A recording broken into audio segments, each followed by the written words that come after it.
sampai wafat serentak umatnya di muka bumi ini, umur umatku yang Allah sediakan adalah umur umat Yahudi dikurangi dengan umur umat Nasrani.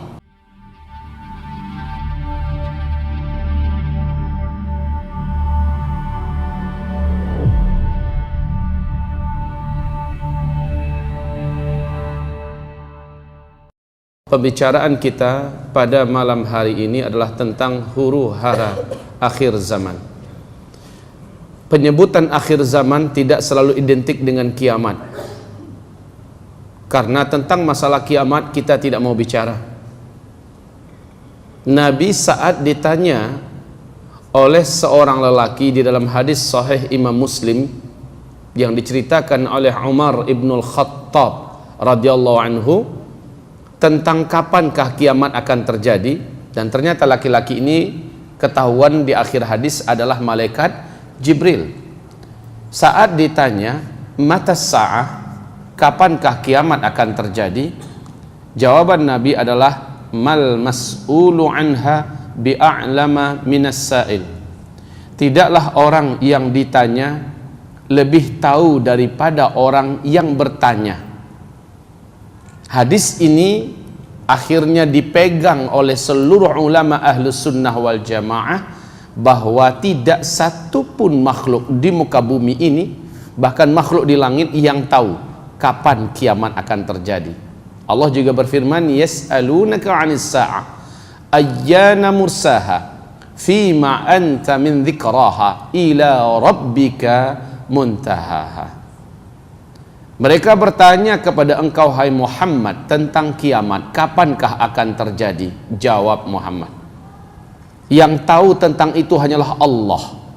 Saya hanya pemberi kabar dan berita saja. Baik, dengan ini kita sepakati akidah Ahlus Sunnah wal Jamaah adalah haram percaya adanya penentuan tanggal, bulan dan tahun tentang kiamat, atau kita menolak mentah-mentah ramalan kiamat. Berarti pembahasan kita tentang kiamat bukan dalam artian penyebutan bulan, tahun dan tanggal. Namun masih di hadis yang sama, Jibril bertanya, akhbirni an amaratiha, kabarkan kepada saya hai Muhammad tentang ciri-ciri dan tanda-tandanya. Saat ditanya begini, Nabi berjawab, antalidal amatu rabataha wa antaral hufatal uratal alata ri'a asyah yatatawaluna fil bunyan. Jika engkau menemukan suatu zaman, orang yang hidup pada zaman itu sebelumnya mereka kere, miskin-miskin, mereka penggembala ternak, saking miskinnya mereka tidak memakai alas kaki dan mereka bertelanjang dada. Tiba-tiba saja mereka menjadi kaya raya dan berkuasa. Yatatawaluna fil bunyan, mereka lalu berlomba-lomba serta berbangga-bangga dengan membangun gedung-gedung yang tinggi. Jika zaman ini sudah engkau temukan, maka jarak masa antara engkau dengan kiamat sudah sangat-sangat dekat. Ini hadis Imam Muslim. Di hadis Imam Ahmad, Abu Hurairah bertanya kepada Rasulullah sallallahu alaihi wasallam, ya Rasulullah, siapakah yang engkau maksud kere, miskin-miskin, penggembala ternak, tidak beralas kaki, bertelanjang dada, tiba-tiba mereka menjadi kaya raya dan berkuasa, lalu mereka berlomba-lomba dan berbangga-bangga membangun gedung-gedung yang tinggi? Siapakah yang engkau maksud ya Rasul? Nabi menjawab, humul Arab, mereka adalah bangsa Arab. Mari kita lihat hadis ini dengan fakta yang ada, dengan realita yang dapat kita saksikan bersama-sama. Dulu Arab masih disebut dengan Jazirah Arab. Negerinya tandus, luas, gersang gurun Sahara, tidak punya harapan dan tidak punya masa depan. Miskin penduduknya. Tapi ketika minyak bumi ditemukan, Jazirah Arab langsung berubah menjadi negeri petrodolar. Dan mereka berdiri sendiri, mendirikan negara-negara sendiri. 7 negara berdiri di atas Jazirah Arab dulu. Arab Saudi, Kuwait, Qatar, Bahrain, Uni Emirat Arab, Oman, dan Yemen. Silahkan saksikan masing-masing negara ini apa mereka buat di kota-kota besar mereka. Masya Allah, sedang ada perlombaan yang serius membangun gedung-gedung yang tinggi. Contoh saja Makkah Al-Mukarramah, sekitar Masjidil Haram, apa yang dibuat oleh pemerintahan kerajaan Arab Saudi. Masya Allah Bapak Ibu, gedung-gedung tinggi pencakar langit, bahkan lebih tinggi daripada bukit-bukit yang ada. Lihat di Madinah Al-Munawwarah, Masjid Nabawi tenggelam oleh hotel-hotel bintang 5 mewah-mewah, megah-megah di sekitar Masjid Nabawi. Silakan pergi ke Riyadh, ibu kotanya Arab Saudi. Sejak Salman sebagai pangeran ketika itu naik menjadi gubernur di Riyadh, Riyadh langsung disulap menjadi kota metropolitan yang super mewah ala Eropa. Silakan datang ke Jeddah, jantung perdagangan Timur Tengah dan pusat persimpangan Timur Tengah. Hari ini siapa yang tidak kenal dengan kemajuan gurun Sahara begitu luas dan panas, telah dijadikan sebagai negeri yang sangat menakjubkan. Jeddah. Silakan ke kota tetangganya, negara tetangganya Kuwait. Masya Allah, orang mengatakan Kuwait adalah surga dunia. Datanglah ke Abu Dhabi. Banyak yang berani berkata belum sah dikatakan pernah ke Arab kalau belum masuk ke Abu Dhabi. Sebuah peradaban yang menakjubkan, kota yang mencengangkan dengan gedung-gedung tinggi pencakar langitnya hari ini di Abu Dhabi. Dubai.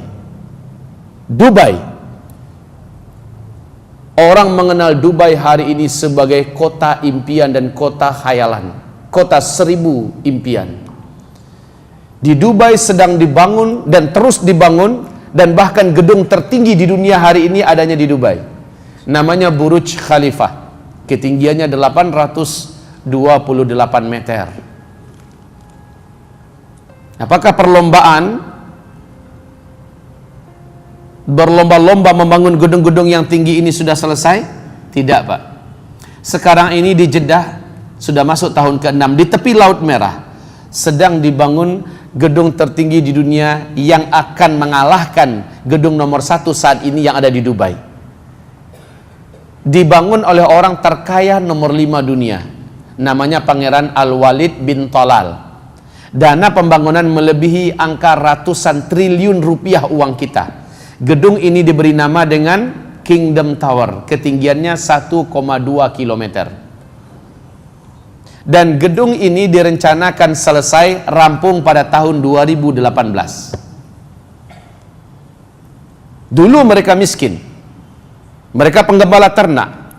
Tiba-tiba hari ini mereka menjadi kaya raya, dan mereka berkuasa. Mereka berlomba-lomba dan berbangga-bangga membangun gedung-gedung yang tinggi. Pesan Nabi, jika zaman itu engkau temukan, jarak masa antara engkau dengan kiamat sudah sangat dekat. Ini pertama. Yang kedua, hadis Imam Ahmad berikut ini. Hadis Imam Ahmad ini dinyatakan kesahihannya oleh Syekh Ahmad Syakir, bahwa Rasul bersabda, umatku di muka bumi akan menjalani 5 fase sejarah, di mana apabila fase kelima berakhir, tidak ada lagi umat Islam di bumi. Umatku di muka bumi akan menjalani 5 fase sejarah. Boleh saya menulis? Fase yang pertama, takunu nubuwah fikum masyaallah an takun. Fase yang pertama, umat Islam dipimpin langsung oleh Nabi Muhammad sallallahu alaihi wasallam. Fase ini berlangsung selama 23 tahun, berakhir dengan wafatnya Nabi Muhammad sallallahu alaihi wasallam. Fase ini berakhir dengan wafatnya Nabi sallallahu alaihi wasallam. Masuk fase kedua, umat Islam dipimpin oleh para khulafaur rasyidin. Ini adalah fase khilafah rasyidah, berlangsung selama 30 tahun. Ternyata 29,5 tahun Ali bin Abi Thalib selaku khalifah Islam yang keempat meninggal dunia. 6 bulan sisanya digantikan oleh Hasan bin Ali bin Abi Thalib. Dan di bulan yang ke-6 Hasan bin Ali menyatukan kalimat kaum muslimin seluruhnya dengan menyerahkan tampuk kekuasaan kepada Muawiyah bin Abi Sufyan. Sejak itu berakhirlah fase kedua. Umat Islam masuk pada fase ketiga. Fase ketiga ini adalah fase yang terpanjang, 1227 tahun. Fase ini disebut oleh Rasulullah SAW dengan sebutan fase khilafah dengan sistem kerajaan. Dan di dalamnya diisi oleh 3 dinasti. Dinasti Bani Amawiyah, dinasti Bani Abbasiyah, dan dinasti Bani Uthmaniyah. Fase ini telah berakhir menurut para pakar dan ahli sejarah kita pada tanggal 3 bulan Maret tahun 1924 dengan runtuhnya Khilafah Islamiyah Al-Uthmani di Turki. Fase 3 sudah tutup. Kita masuk pada fase keempat, dan ini adalah fase kegelapan. Fase yang terberat, Bapak Ibu. Saya buat besar dan panjang, bukan berarti ini lebih lama waktunya, tidak, ini sangat sebentar. Fase ini adalah fase di mana umat Islam tidak dipimpin oleh siapapun pemimpin. Tidak ada khalifah. Tidak ada raja yang meliputi seluruh negeri-negeri Islam. Ini adalah fase kekosongan khilafah. Fase ini disebut oleh Rasulullah mulkan jabarian atau fase kediktatoran. Rasul tidak menyebutkan berapa lamanya. Hanya fase ini sangat sebentar. Fase ini pasti berakhir dan umat Islam masuk pada fase penutup. Umat Islam masuk pada fase penutup di mana Islam akan kembali memimpin seluruh dunia, dan Rasul menyebutkan saat itu tegak kembali khilafah rasyidah ala minhajin nubuwah. Ya, fase ini tidak lama, antara 7 tahun sampai 9 tahun saja, sabda Rasul. Masya Allah. Jangan fikir 100, 200 atau 1000, 2000 tahun. Antara 7 sampai 9 tahun fase ini pun berakhir. Pada fase ini manusia hidup di bumi seperti dalam surga, dan fase ini boleh disebut dengan masa-masa aman teraman di bumi. 7 sampai 9 tahun saja. Seluruh bumi diliputi oleh khilafah Islamiyah. Dan ini Allah janjikan di dalam Al-Quran, Quran surat An-Nur, surat 24 ayat yang ke-55. Fase yang kelima ini sudah Allah janjikan dalam Al-Quran. Menurut urutan hadis, pertama, kedua, ketiga, keempat, dan ditutup oleh yang kelima. Lalu setelah itu, apa yang terjadi dengan umat Islam? Umat Islam tutup umur di muka bumi. Tidak tersisa lagi satu pun orang Islam. Kenapa? Di sini terjadi tanda besar kiamat yang ke-7. Tanda besar kiamat yang ke-7 adalah angin lembut yang bertiup dari negeri timur. Di hadis yang lain dari Yaman, kata Nabi, yang membawa kematian khusus hanya untuk orang-orang beriman saja di muka bumi. Walau imannya seujung kuku, angin itu akan sampai kepadanya sekalipun dia ada di lembah, dia ada di gunung, dia ada di gua, dia ada di pulau, dimanapun berada orang beriman, walau imannya hanya seujung kuku, akan datang angin itu kepadanya. Angin ini, kata Rasulullah, berbau misik, kesturi yang lembut. Saat dia tersentuh oleh angin itu atau terhirup olehnya angin tersebut, maka dia meninggal di tempat.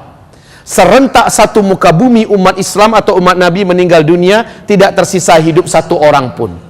Nah, Nabi bersabda, satu generasi atau 2 generasi setelah ini barulah terjadi kiamat besar, kehancuran alam semesta.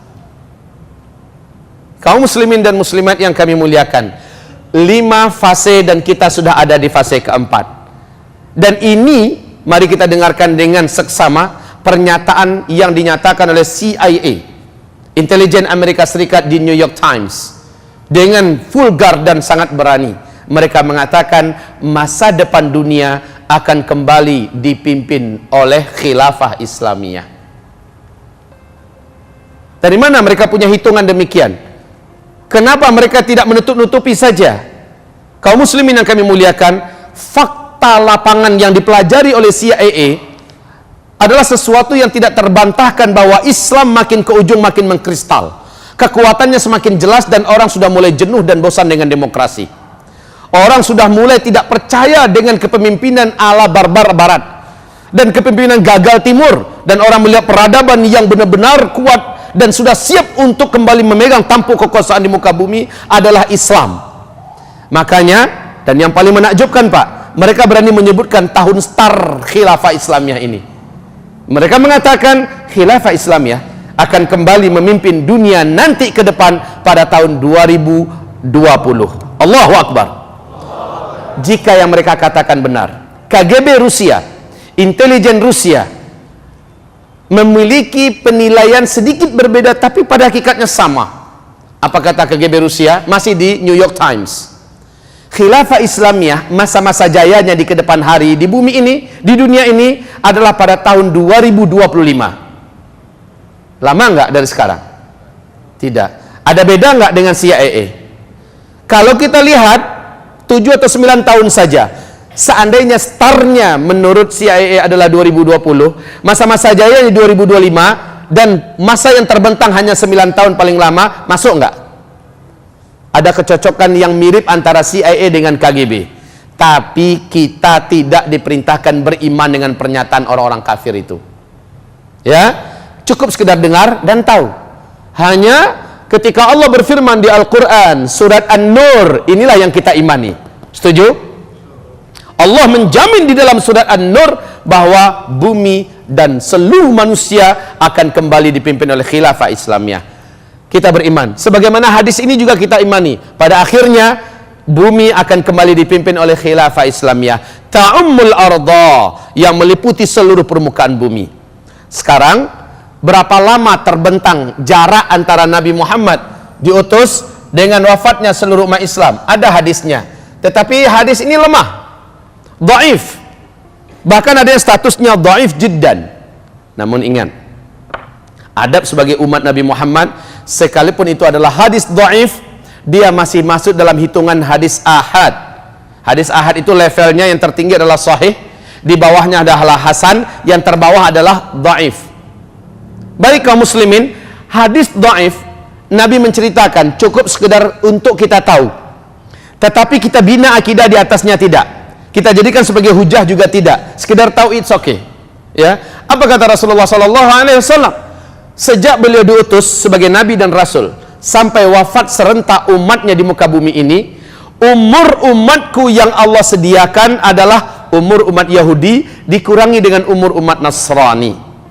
Dalam sejarah umur umat Yahudi hanya 2000 tahun, dan umur umat Nasrani dalam sejarah hanya 600 tahun. Silakan dikurangi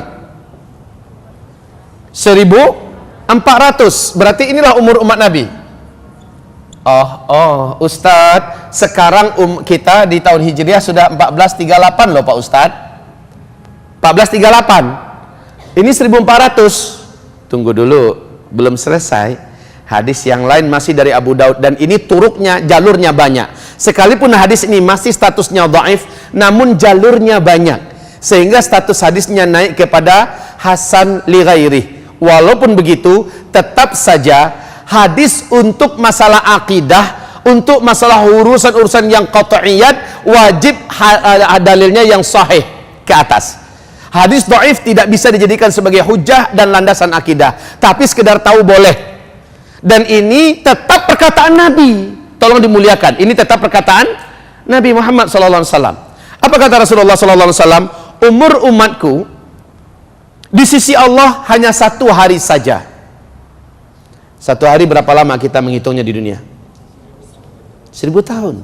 Surah As-Sajdah ayat 5. Yudabbirul amra minas samai ilal ard thumma ya'ruju ilaih fi yawmin kana miqdaruh alfasanatin mimma ta'uddun.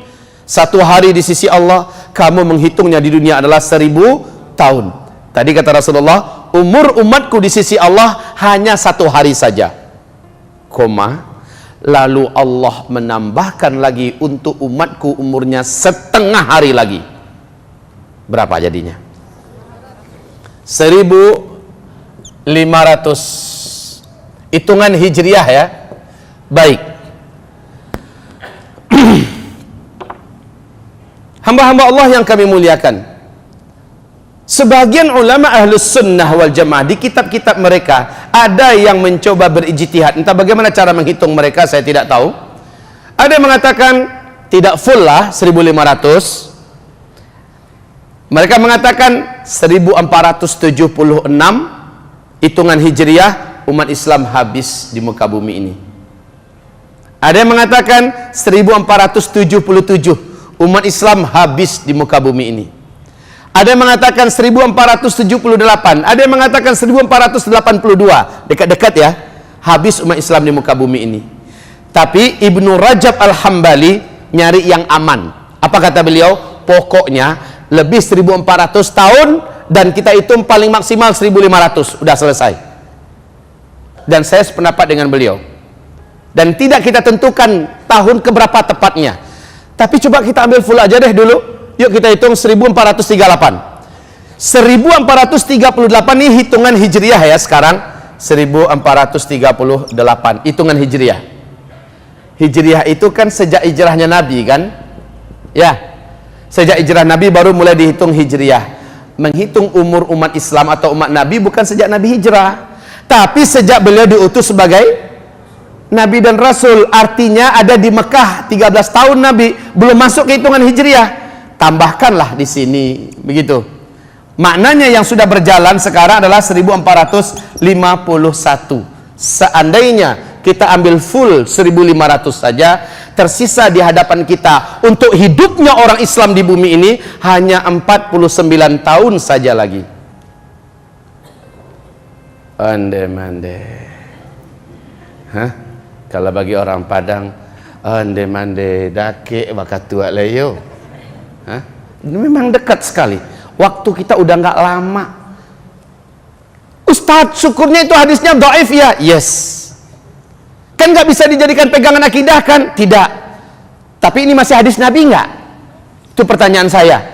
Cukup sebagai untuk kita ketahui.